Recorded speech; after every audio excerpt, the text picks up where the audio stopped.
Hello, हाय, राधे राधे। जय Shri Krishna all of student. कैसे हो आप सभी मेरे प्यारे साथियों, मेरे प्यारे विद्यार्थियों। हमारी मध्यकालीन भारतीय इतिहास की जो क्लासेस चल रही हैं इंडियन हिस्ट्री के अंतर्गत, उसमें हमने 4-5 दिन से क्लासेस नहीं डाली थी, विराम लगा था। उस बीच हमने राजस्थान जी के RBSE से संबंधित एक मॉडल टेस्ट सीरीज शुरू की है, जो कि नेशनल टेस्ट सीरीज है। आप सभी के लिए बहुत ही RPSC जो एग्जाम है उन सभी के लिए बहुत ही इंपॉर्टेंट और महत्वपूर्ण होने वाली है। सेलेक्टेड क्वेश्चनों को व्याख्या सहित वहाँ पर आपको कवर कराया जा रहा है। वो 10 बजे वाली क्लास है, 10 बजे अपलोड की जाती है प्राइम टाइम वीडियो पर। आप वहाँ पर हमारी प्रत्येक दिन 10 बजे जुड़ करके उस क्लास का आनंद उठाएं और अधिक से अधिक ज्ञान प्राप्त करें। तो आज से हम हिस्ट्री की क्लास भी लेकर चालू कर रहे हैं, जो आपको प्रतिदिन शाम को देखने को मिलेगी। और प्रतिदिन लगभग इस क्लास को हम एक निश्चित समय भी करने वाले हैं, लगभग 6 बजे के लगे लगे लगभग इसको हम आपके लिए उपलब्ध कराएंगे। 5:30 से और 6 बजे के मध्य इसको हम आपके लिए लेकर आने वाले हैं। एक टाइम फिक्स रखेंगे, वैसे हम जहाँ तक मान सके इसका जो समय रखने वाले हैं हम वो 6 बजे का रखेंगे। फिक्स समय 6 बजे के अंतर्गत रखने वाले हैं इस क्लास का। ये शाम को क्लास दी जाएगी, पहले ये सुबह दी जाती थी, लेकिन अब इसको शाम को करने वाले हैं। तो देखिए, अकबर, आज के वीडियो में आया अकबर, मुगल साम्राज्य और अकबर के बारे में बताने जा रहे हैं। इंपॉर्टेंट टॉपिक है, अकबर से संबंधित अधिकांशतः क्वेश्चन पूछे ही जाते हैं। कोई भी एग्जाम हो, UPSC, RPSC और इंडियन एग्जाम, कहीं का भी MPSC, बिहार, UP पुलिस वगैरह, कहीं कोई भी एग्जाम हो, CTET वगैरह, उन सभी के लिए ये टॉपिक बहुत इंपॉर्टेंट होने वाला है और अकबर से बहुत ही क्वेश्चन पूछे जाते हैं। आपके परीक्षा की दृष्टि से जो भी क्वेश्चन परीक्षा में आ सकते हैं बढ़ करके वहाँ पर हमने यहाँ पर रखा गया है। यहाँ से अलावा एक भी क्वेश्चन अकबर से बाहर नहीं होने वाला है। देखिए, अकबर की बात करें तो अकबर का जो शासनकाल था वो 1556 से 1605 ईस्वी तक रहा था। 1556 से 1605 हुमायूं की मृत्यु के बाद अकबर शासक बना था। अकबर किसका पुत्र था? हुमायूं। हुमायूं के बाद अकबर शासक बना था। अकबर का जन्म 15 अक्टूबर 1542 ईस्वी को हुआ था। मोस्ट इंपोर्टेंट है, ये पूछा जाता है जन्म तिथि अकबर की। तो अकबर को जन्म ध्यान रखना है, 15 अक्टूबर 1542 ईस्वी में इनका जन्म हुआ था। इनकी माता की बात करें तो हमीदा बानो बेगम के गर्भ से अमरकोट के राजा 20 साल के मध्य महत्व में महल में हुआ था। ये महत्व नहीं है, ये महल है। तो ध्यान रखना है कि माता का नाम हमीदा बानो बेगम था। और इनका जन्म कहाँ हुआ था? अमरकोट के राणा वीर साल के यहाँ। ये भी आपको याद में रखना है, बहुत ही इंपॉर्टेंट है। ये पूछा जाता है कि अकबर का जन्म किसके यहाँ हुआ था? तो अमरकोट के राणा वीर साल के महल में हुआ था। और किसके हुआ था? हमीदा बानो बेगम से। पिता कौन थे? हुमायूं। आगे देखिए, अकबर के बचपन के नाम की बात करें तो अकबर के जो बचपन का नाम था वो जलाल था। क्या था? जलाल। ये भी आपको ध्यान रखना है, पूछा जाता है परीक्षा में अकबर के बचपन का नाम क्या था? तो जलाल था। अकबर का राज्याभिषेक 14 फरवरी 1556 ईस्वी को कब हुआ था? 14 फरवरी 1556 ईस्वी को पंजाब के कलानीर नामक स्थान पर इनका जन्म हुआ था। वेरी मोस्ट इंपॉर्टेंट है। इनका जो राज्याभिषेक हुआ था वो कब हुआ था? 14 फरवरी 1556 ईस्वी को पंजाब के कलानी नामक स्थान पर राज्याभिषेक किया गया था। अकबर के शिक्षक की बात करें तो अकबर के शिक्षक अब्दुल लतीफ ईरानी विद्वान थे। इनका नाम रखना, अकबर के गुरु का नाम क्या था? शिक्षक का नाम अब्दुल लतीफ ईरानी था। इनकी मृत्यु 27 अक्टूबर 1605 ईस्वी को हुई थी। जन्म 15 अक्टूबर 1542 को, ध्यान में रखना है। आगे देखिए, वह जलालुद्दीन मोहम्मद अकबर बादशाही गाजी की उपाधि से राज सिंहासन पर बैठा था। यानी अकबर ने कौन सी उपाधि धारण की थी? जलालुद्दीन मोहम्मद अकबर बादशाही गाजी, ये उसकी उपाधि थी। उसकी उपाधि धारण करने के बाद वो राज सिंहासन पर बैठे थे। बैराम खान सिया मतावलंबी था, सियाई धर्म को मानने वाले थे। बैराम खान जो 1556 से 1560 ईस्वी तक अकबर का संरक्षक रहा था। मोस्ट इंपोर्टेंट है, ये पूछा जाता है। जब अकबर बाल्यकाल में थे, बाल्यावस्था में थे, तब उनका संरक्षक कौन थे? तो बैराम खां थे। बैराम खां, ये मोस्ट इंपोर्टेंट है, ध्यान रखना है। पूछा गया कई बार एग्जाम में और बार बार रिपीट भी होता है। और कितने वर्ष तक इन्होंने संरक्षण किया था? 1556 से 1560, 4 वर्ष तक इन्होंने संरक्षण किया था अकबर का। वह बदक खां का निवासी था। उसे प्यार से खानी बाबा कहा करता था। यही अकबर उसको क्या नाम से बुलाते थे? खानी बाबा के नाम से पुकारते थे। किसको? बैराम खां को। मोस्ट इंपोर्टेंट है ये भी कि अकबर तो बैराम खां को क्या कहते थे? तो खानी बाबा कहते थे। पानीपत की दूसरी लड़ाई, यानी पानीपत का दूसरा युद्ध 5 नवंबर 1556 ईस्वी को हुआ था। अकबर और हेमू विक्रमादित्य के मध्य ये लड़ाई लड़ी गई थी। मोस्ट इंपोर्टेंट है ये भी। पानीपत का द्वितीय युद्ध, पानीपत का प्रथम युद्ध 1526 मुगल सेनापति बाबर ने लड़ा था इब्राहिम लोदी के खिलाफ, ये आपको ध्यान में रखना है। और द्वितीय युद्ध 5 नवंबर 1556 अकबर और हेमू विक्रमादित्य के मध्य हुआ था। वेरी वेरी इंपॉर्टेंट फैक्ट है ये, परीक्षा की दृष्टि से बहुत महत्वपूर्ण। ये पूछा ही जाता है पानीपत का द्वितीय युद्ध कब हुआ था? 5 नवंबर 1556 में। आगे बढ़ते हैं। 31 जनवरी 1561 को मक्का की तीर्थ यात्रा के दौरान पाटन नामक स्थान पर मुबारक खान नामक युवक ने बैराम खां की हत्या कर दी थी। तो बैराम खां किसके संरक्षक थे? अकबर के संरक्षक थे। उनकी हत्या किसके द्वारा की गई थी? मुबारक खां के द्वारा की गई थी। और कहाँ हुई थी? पाटन नामक स्थान पर। मई 1562 ईस्वी में अकबर ने हरमदल से अपने को पूर्णतः मुक्त कर दिया। 1562 में, ध्यान रखना, मई 1562 में अकबर ने अपने को हरमदल से पूर्णतः मुक्त कर लिया था। कब? 1562 ईस्वी में। अब बात करते हैं हल्दी घाटी के युद्ध की। तो हल्दी घाटी का युद्ध 18 जून 1576 ईस्वी को लड़ा गया था। कहीं कहीं ये 21 जून भी देखने को मिलता है। को मेवाड़ के शासक महाराणा प्रताप और अकबर के बीच हुआ था। मोस्ट इंपोर्टेंट है अकबर का युद्ध, हल्दी घाटी का युद्ध 18 जून 1576 ईस्वी को। इस युद्ध के नेतृत्वकर्ता मानसिंह आसफ खां, इन्होंने इसका नेतृत्व किया था। जो कि आमेर के शासक मानसिंह थे, इन्होंने इसका नेतृत्व करने वाले थे। अकबर का सेनापति मानसिंह कौन था? मानसिंह था ये, अकबर के सेनापति थे मानसिंह। आगे देखिए, हल्दी घाटी के युद्ध के समय कुंभलगढ़ राणा प्रताप की राजधानी थी। राणा प्रताप की राजधानी कौन सी थी उस समय? कुंभलगढ़ थी। राणा की ओर से इस युद्ध में मुगल भाग, राणा की ओर से इस युद्ध में हकीम खां सूरी, सॉरी यहाँ ये गलत प्रिंट हो चुका है। इस युद्ध में हकीम खां सूर या जैसे हकीम खां सूरी के नेतृत्व में एक अफगान फौजी टुकड़ी और भीलों की एक छोटी सी सेना ने भाग लिया था। तो महाराणा प्रताप की सेना का नेतृत्व करता कौन थे? तो हकीम खां सूरी थे। अकबर के द्वारा जीते गए प्रदेश, यानी अकबर ने किन किन प्रदेशों को जीता था?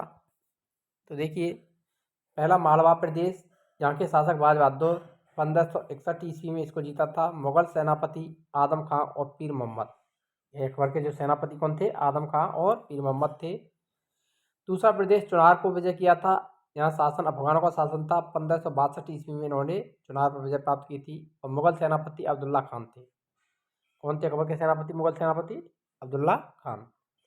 तीसरा प्रदेश था गोंडवाना, यहाँ के शासक वीर नारायण एवं दुर्गावती 1564 ईस्वी में इस पर विजय प्राप्त की थी। मुगल सेनापति आसिफ खान के नेतृत्व में गोंडवाना को इसने जीता था। अब आता है आमेर। आमेर के शासक थे बारमल। 1562 ईस्वी में आमेर पर विजय प्राप्त की थी अकबर ने। मुगल सेनापति स्वेच्छा से अधीनता स्वीकार कर ली। ये इन्होंने अपनी स्वेच्छा थी, आमेर के शासक थे, उन्होंने अधीनता स्वीकार कर ली थी। प्रदेश मेड़ता, मेड़ता के शासक जयमल 1562 ईस्वी में इन्होंने आक्रमण किया था। मुगल सेनापति सफरुद्दीन के नेतृत्व में मेड़ता पर विजय प्राप्त की गई थी। मेवाड़ उदय सिंह और राणा प्रताप 1568 ईस्वी में आक्रमण किया गया था उदय सिंह के समय मुगल सेनापति अकबर के द्वारा, और अकबर ने उदयपुर पर अधिकार कर लिया था। उदय सिंह को इन्होंने हराया था। 1568 में प्रथम बार आक्रमण किया था मेवाड़ पर, प्रथम आक्रमण, ये भी आपको ध्यान में रखना है, अकबर का प्रथम आक्रमण था मेवाड़ पर।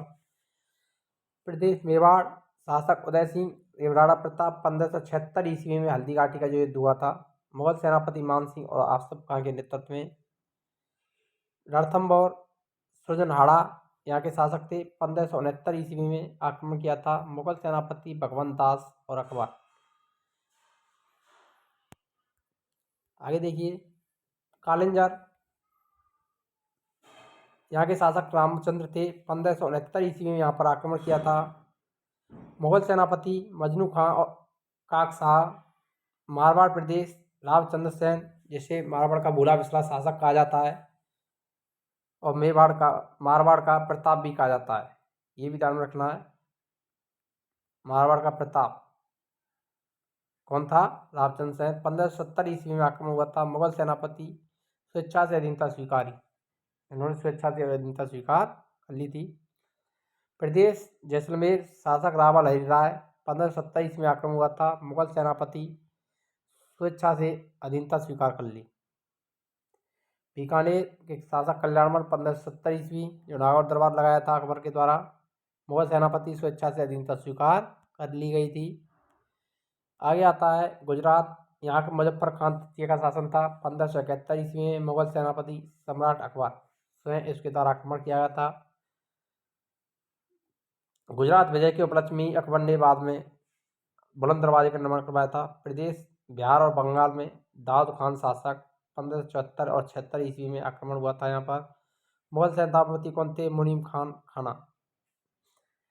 काबुल प्रदेश हकीम मिर्जा के नेतृत्व में शासक थे यहाँ पर। 1581 में आक्रमण हुआ था। मुगल सेनापति मान सिंह और अकबर। प्रदेश कश्मीर यूसुफ याकूब खां, 1586 ईस्वी में आक्रमण हुआ। मुगल सेनापति भगवंत दास और कासिम खां के नेतृत्व में यहाँ पर आक्रमण किया गया था। उड़ीसा, यहाँ के निसार खान शासक थे। 1592 ईस्वी में सेनापति मान सिंह के नेतृत्व में आक्रमण किया गया था। प्रदेश सिंध पर जानी बेगम का शासक था उस समय। 1593 ईस्वी में यहाँ पर आक्रमण किया गया। मुगल सेनापति अब्दुल रहीम खान खाना के नेतृत्व में। बलूचिस्तान पन्नी अफगान, 1595 ईस्वी, मुगल सेनापति मीर मासूम के नेतृत्व में आक्रमण हुआ था यहाँ पर। प्रदेश कंधार मुजफ्फर हुसैन, 1595 ईस्वी, मुगल सेनापति साबिर। अब आते हैं अकबर की दक्षिण विजय, यानी दक्षिण भारत की जो विजय थी अकबर के द्वारा दक्षिण भारत में पहला खानदेश पर विजय प्राप्त की थी। शासक अली खां, 1591 ईस्वी में खानदेश पर आक्रमण हुआ था। मुगल सेनापति स्वेच्छा से अधीनता स्वीकार कर ली। प्रदेश दौलताबाद, यहाँ की शासका चांद बीवी, इनका नाम बहुत ही प्रसिद्ध है। 1599 ईस्वी में मुगल सेनापति मुराद अब्दुल रहीम खान खाना, अबुल फजल और अकबर ये सेनापति थे। दौलताबाद पर दक्षिण अभियान किया था उस समय खानदेश दौलताबाद। तीसरा प्रदेश था अहमदनगर, यहाँ के बहादुर शाह चांद बीवी, 1600 ईस्वी में मुगल सेनापति का यहाँ पर उल्लेख नहीं दिया गया है। प्रदेश असीरगढ़, शासक मीर मरान बहादुर, 1601 ईस्वी, मुगल सेनापति अकबर स्वयं। अकबर का अंतिम अभियान था, मोस्ट इंपॉर्टेंट है। अकबर का अंतिम अभियान कौन सा था, ये पूछा ही जाता है, क्वेश्चन बार बार रिपीट होता है। तो असीरगढ़ अभियान most important, very very most, ये आपको ध्यान में रखना है, बहुत ही इंपॉर्टेंट है। आगे बढ़ते हैं।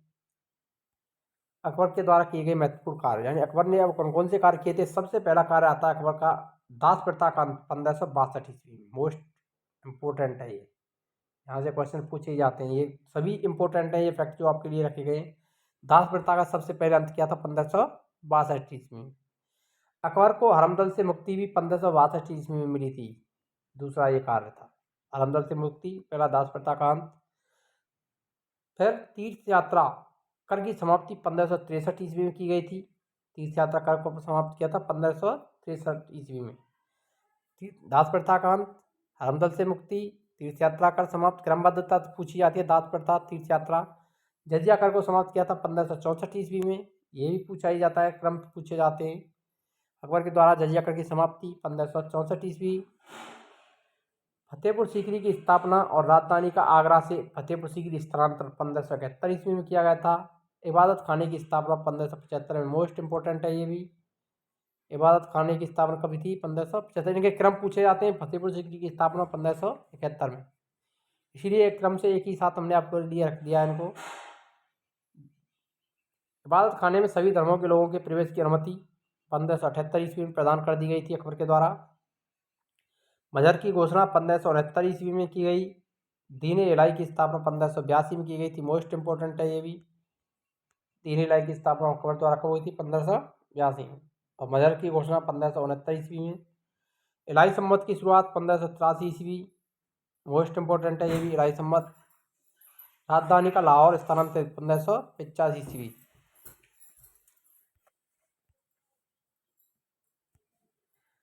तो आगे देखिए, अब आता है दीन इलाही धर्म का प्रधान पुरोहित अकबर था। ये प्रधान पुरोहित कौन था? दीन इलाही जो धर्म चलाया गया था अकबर के द्वारा, उसके प्रधान पुरोहित स्वयं अकबर थे। दीन इलाही धर्म स्वीकार करने वाला प्रथम और अंतिम हिंदू शासक बीरबल था। ये मोस्ट इंपोर्टेंट है। दीन इलाही को स्वीकार करने वाले प्रथम हिंदू एवं अंतिम हिंदू स्वीकार करने वाला प्रथम और अंतिम हिंदू शासक कौन था? Birbal. Most important, very important है, ये पूछा ही जाता है कई बार क्वेश्चन। महेश दास नामक ब्राह्मण को राजा बीरबल की पदवी दी गई थी। तो बीरबल का जो वास्तविक नाम था वो क्या था? महेश दास था। ये भी आपको ध्यान में रखना है, मोस्ट इंपोर्टेंट है। बीरबल का नाम महेश दास, जो हमेशा अकबर के साथ रहता था। अकबर ने जैन धर्म स्वीकार के जैना धर्म हरविजय सूरी को जगत गुरु की उपाधि प्रदान की थी। मोस्ट इंपोर्टेंट है। जगत गुरु की उपाधि किसको दी गई थी? हरविजय सूरी को। अकबर ने शाही दरबार में एक अनुष्ठान के रूप में सूर्योपासना शुरू की थी। सूर्योपासना भी करवाना प्रारंभ कर दिया था। राजस्व प्राप्ति की जब्ती प्रणाली अकबर के शासनकाल में प्रचलित थी। राजस्व प्राप्ति कौन सी प्रणाली थी? जब्ती प्रणाली। अकबर के दीवान राजा टोडरमल खत्री जाति से संबंधित थे। इन्होंने 1500 ईस्वी में आयने देसाला बंदोबस्त व्यवस्था लागू की थी। मोस्ट इंपोर्टेंट है। आयने देसाला पद्धति या देसाला बंदोबस्त 1580 में किसने चलाया था? टोडरमल के द्वारा चलाया गया था अकबर के समय, जो कि अकबर के दीवान थे। अकबर के दरबार का प्रसिद्ध संगीतकार कौन था? तानसेन। तो प्रसिद्ध संगीतकार थे जो कि इसके नवरत्नों में शामिल थे। टोडरमल भी थे, तानसेन भी थे।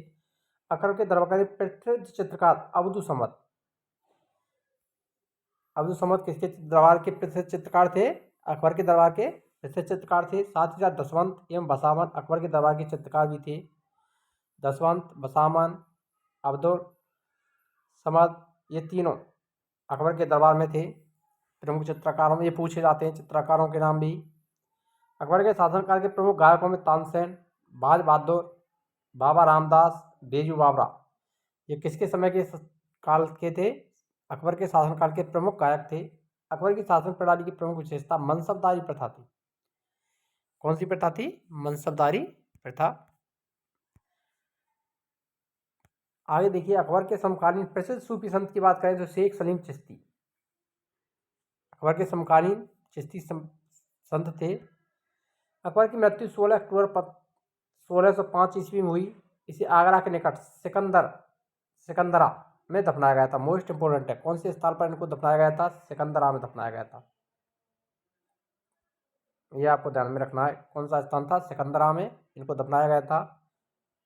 स्थापत्य कला के क्षेत्र में अकबर की महत्वपूर्ण कृतियाँ, यानी स्थापत्य कला के क्षेत्र में इन्होंने बेहतरीन कार्य किए थे। सबसे पहला था दिल्ली में हुमायूं के मकबरे का निर्माण करवाया। आगरा के लाल किले का निर्माण करवाया। फतेहपुर सीकरी में शीश महल, दीवान खास, पंच महल, बुलंद दरवाजा, जोधाबाई का महल, इबादत खाना और इलाहाबाद का किला और लाहौर का किला इन्होंने ही बनवाए थे। ये ध्यान में रखना। फतेहपुर सीकरी में कौन कौन सी चीज़ थी? शीश महल भी था, दीवान खास था, पंच महल था, बुलंद दरवाजा, जोधाबाई का महल और इबादत खाने की स्थापना इसके द्वारा फतेहपुर सीकरी में की गई थी। और इलाहाबाद के किला और लाहौर के किले का भी निर्माण इसके द्वारा करवाया गया था। तो मोस्ट इंपोर्टेंट है ये सभी। यहाँ से क्वेश्चन अधिकांश से पूछे ही जाते हैं। अब आते हैं आपके लिए अकबर के दरबार को सुशोभित करने वाले भूरत्न इस प्रकार थे, यानी नवरत्न जो कहे जाते हैं, नवरत्न अकबर के दरबार के नवरत्न कहे जाते हैं। तो नवरत्नों को देख लें कौन कौन से हैं। तो सबसे पहला आता है इनमें नाम आपके लिए अबुल फजल, दूसरा फैजी, तानसेन, बीरबल, टोडरमल, मान सिंह, अब्दुल रहीम खाने खाना, फ़कीर अजीउद्दीन, याकीम हुमाम, मुल्ला दो प्याजा। अबुल फजल का बड़ा भाई फैजी, ये अबुल फजल का भाई कौन था? फैजी था, जो अकबर के दरबार में राजकवि के पद पर आसीन थे। यहाँ पर आप देख सकते हैं सभी के अकबर के जो नवरत्न हैं वो आपको दिए गए हैं यहाँ पर। तानसेन, टोडरमल, रहीमदास जी, मुल्ला दो प्याजा, हकीम हुमाम, फ़कीर अजीउद्दीन, राजा मानसिंह, बीरबल, फैजी और अबुल फजल। इनको याद करने की भी हमने एक ट्रिक बना रखी है, वो हमने आपके लिए शॉर्ट वीडियो में भी डाली थी। इसको आज भी फिर करा रहे हैं। बीता मामू अटो अब फौजी, ये आपको ट्रिक याद करनी है। बीता मामू अटो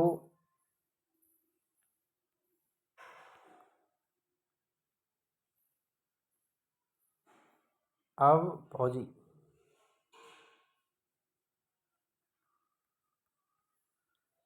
ये आपको यहाँ पर इस ट्रिक के जरिए आप आसानी से उसको याद कर सकते हैं। बीरबल, तानसेन, मुल्ला दो प्याजा, मानसिंह, अब्दुल रहीम खान खाना, अजीउद्दीन, फैजी।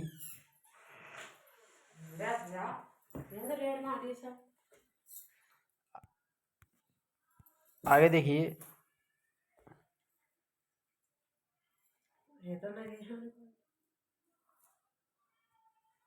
अबुल फजल ने अकबरनामा ग्रंथ की रचना की। वह दीन ए इलाही धर्म का मुख्य पुरोहित था। तो अकबरनामा ग्रंथ के रचयिता कौन थे? अबुल फजल थे। ये भी आपको ध्यान रखना है, मोस्ट इंपोर्टेंट है। संगी सम्राट तानसेन का जन्म 1506 ईस्वी में हुआ था। कब हुआ था? 1506 में, जो ग्वालियर में एक ब्राह्मण परिवार में हुए थे। कौन से थे वो? ब्राह्मण थे। इनका नाम भी ध्यान रखना। इनका असली नाम राम रतन पांडु। ये मोस्ट इंपोर्टेंट है, ये पूछा गया कई बार परीक्षा में कि तानसेन का वास्तविक नाम क्या था। तो वास्तविक नाम राम रतन पांडे था। इनकी मुख्य कृति मियाँ की टोड़ी, मियाँ का मल्लार, मियाँ का सारंग, दरबारी कान्हारा आदि। कंठाभरण, बाड़ी विलास की उपाधि अकबर ने तानसेन को दी थी। कंठाभरण और बाड़ी विलास की उपाधि अकबर को किसने प्रदान की थी? अकबर ने तानसेन को दी गई थी। तानसेन अकबर के दरबार में आने से पूर्व रीवा के रामचंद्र के राजाश्रय में थे। ये मोस्ट इंपोर्टेंट है, ये पूछा भी गया कई बार। तानसेन अकबर के दरबार में आने से पहले कहाँ के राजाश्रय में थे? किसके राजाश्रय में थे? तो रामचंद्र, रीवा के शासक रामचंद्र के राजाश्रय में थे, उसके दरबार में रहते थे। अकबर के काल में स्वामी हरिदास भी एक महान संगीतज्ञ थे। ये वृंदावन में रहकर भगवान की उपासना करते थे। एक मत के अनुसार हरिदास तानसेन के गुरु थे। ये मोस्ट इंपोर्टेंट है। तानसेन के गुरु का नाम क्या था? हरिदास था। जबकि कुछ विद्वान हरिदास और तानसेन दोनों को मानसिंह तोमर का शिष्य बताते हैं। किसका शिष्य मानते हैं? मानसिंह तोमर का। यह प्रचलित है कि हरिदास का गाना सुनने के लिए अकबर को इनकी कुटिया पर जाना पड़ता था, क्योंकि उन्होंने अकबर के दरबार में जाने से मना कर दिया था। इनका कहना था कि वे केवल अपने भगवान के लिए ही गाते हैं, दरबार से उनका कोई सरोकार नहीं है। अकबर ने भगवान दास आमेर के राजा बहामल के पुत्र अमीर उल उमरा की उपाधि प्रदान की थी। भगवान दास को कौन सी उपाधि दी थी? अमीर उल उमरा की उपाधि अकबर ने प्रदान की थी भगवान दास को। यूसुफ जइयों के विद्रोह को दबाने के दौरान बीरबल की हत्या हो गई थी। तो मोस्ट इंपोर्टेंट है, बीरबल की हत्या कब हुई थी? यूसुफ जइयों के विद्रोह को दबाने के दौरान। यूसुफ जइयों के विद्रोह को दबाने के दौरान बीरबल की हत्या हो गई। 1602 ईस्वी सलीम के निर्देश पर दक्षिण से आगरा की ओर आ रहे अबुल फजल को रास्ते में वीर सिंह बुद्देला नामक सरदार ने हत्या कर दी थी। तो अबुल फजल की हत्या किसने की थी? वीर सिंह बुद्देला ने 1602 ईस्वी में। मुगल सम्राट अकबर ने अनुवाद विभाग की स्थापना की थी। नकीये खां, अब्दुल कादिर बदायूनी, शेख सुल्तान ने रामायण एवं महाभारत का फारसी अनुवाद किया। महाभारत का नाम रमजनामा युद्धों की पुस्तक रखा गया था। तो महाभारत का फारसी भाषा में अनुवाद किस नाम से हुआ था? रमजनामा के नाम से हुआ था। पंचतंत्र का फारसी अनुवाद अबुल फजल किसने किया था? अबुल फजल ने किया था, अनवर ए सादत नाम से। किस नाम से किया था? अनवर ए सादत नाम से। पंचतंत्र का फारसी भाषा में अनुवाद किया गया था। मौलाना हुसैन फैज ने यार ए दानिश नाम से इसका अनुवाद किया था पंचतंत्र का। हाजी इब्राहिम सरेंदी ने अर्थवेद का। मुल्ला साहब मोहम्मद ने रात रंगनी का। अब्दुल रहीम खान खाना ने लीलावती का फारसी में अनुवाद किया था। लीलावती का फारसी अनुवाद किसने किया था? अब्दुल रहीम खान खाना ने। मोस्ट इंपोर्टेंट है, ये पूछा गया कई बार क्वेश्चन और बार बार रिपीट भी होने की संभावना रहती है। फैजी ने नल दमयंती सूरदास द्वारा रचित कथा का फारसी में अनुवाद कर उसका नाम सहेली रखा था। ये भी मोस्ट इंपोर्टेंट है आगामी परीक्षाओं के लिए। अकबर के काल को हिंदी साहित्य का स्वर्णकाल कहा जाता है। मोस्ट इंपोर्टेंट, हिंदी साहित्य का स्वर्णकाल किसके काल को कहा जाता है? तो वो कहा जाता है अकबर के काल को। अकबर ने बीरबल को कवि प्रिय और नाराजी का महामात्र की उपाधि प्रदान की थी। बुलंद दरवाजे के निर्माण अकबर ने गुजरात विजय के उपलक्ष्य में करवाया था। 4 बाग बनाने की परंपरा भी अकबर के समय शुरू हुई थी, ये भी आपको ध्यान रखना है। अकबर ने श्री कलम की उपाधि अब्दुल समद को प्रदान की थी। तो अब्दुल समद को श्री कलम की उपाधि किसने दी थी? अकबर ने दी थी। जड़ी कलम की उपाधि मोहम्मद हुसैन कश्मीरी को प्रदान की थी। श्री कलम और जड़ी कलम दोनों को ध्यान रखना है। श्री कलम की उपाधि अब्दुल समद को और जड़ी कलम की उपाधि मोहम्मद हुसैन कश्मीरी को। अकबर का नक्कारा नगाड़ा नामक वाद्य यंत्र बजाता था। तो मोस्ट इंपोर्टेंट ये भी कई बार पूछा गया कि अकबर कौन सा वाद्य यंत्र बजाता था? तो नक्कारा या नगाड़ा। अगर वीडियो अच्छी लगी तो वीडियो लाइक करें, शेयर करें, और यदि आप चैनल पर नए हैं तो चैनल को सब्सक्राइब अवश्य करें। मिलते हैं नेक्स्ट वीडियो में, तब तक के लिए जय हिंद, राधे राधे।